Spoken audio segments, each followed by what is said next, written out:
Daily Devotion with Pastor Balla for July 11th, 2023, from Proverbs chapter 31. Verse 1. The words of King Lemuel, an oracle that his mother taught him.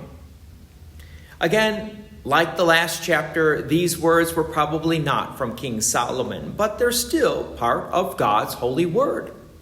Notice that his mother does the teaching of God's word. So God's word is communicated at home, and it is the parents' responsibility to teach their children.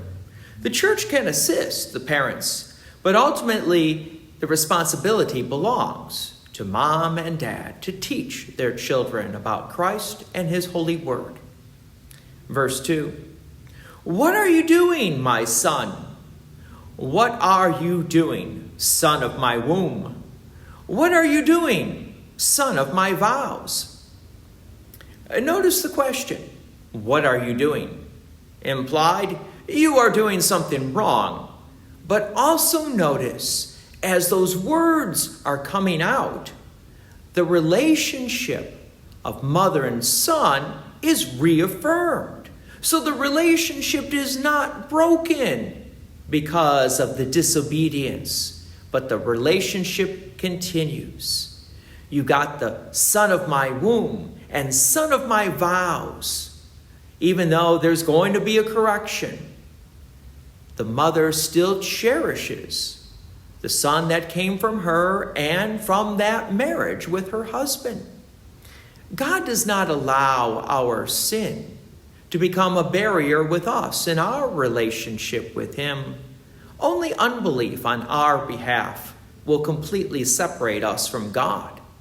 This is why the promises of God need to be continued to be taught in the household and in God's church. Verse 3. Do not give your strength to women, your ways to those who destroy kings. So what was the mother's concern? Don't lose your identity. Giving away your strength. That's the son's identity. Remember, the son was also going to be king. And we hear a similar message from the bride of Christ, which is the church. As the bride of Christ says to the children of God, don't give up your identity. As children, we give up our identity when we attach ourselves to the things of this world instead of the things of God. Nothing wrong with enjoying the many gifts that do come from God as long as we don't become consumed by them. For our identity is more important than the things of this world.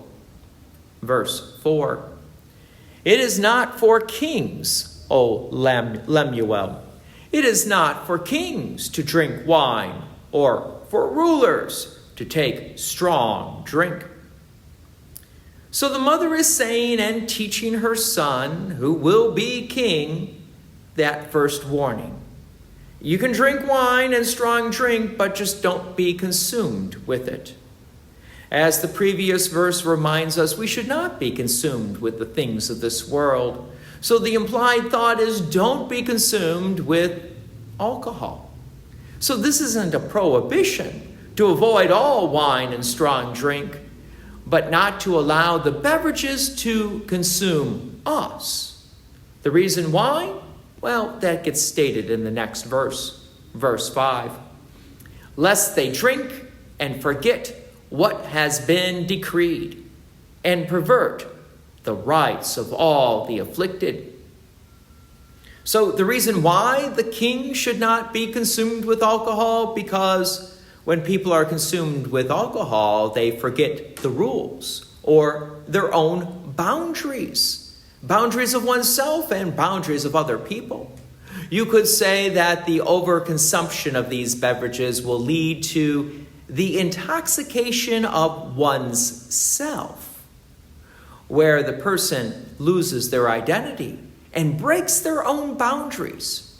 So yes, the mother is correct in giving a very strong warning. God's peace and many blessings be with you, and thank you for listening And please take an opportunity to share this message with others. If you have enjoyed these daily devotions, please consider making a donation to Peace Lutheran Church, 24024 West Main Street, Plainfield, Illinois, 60544. Thank you again for listening.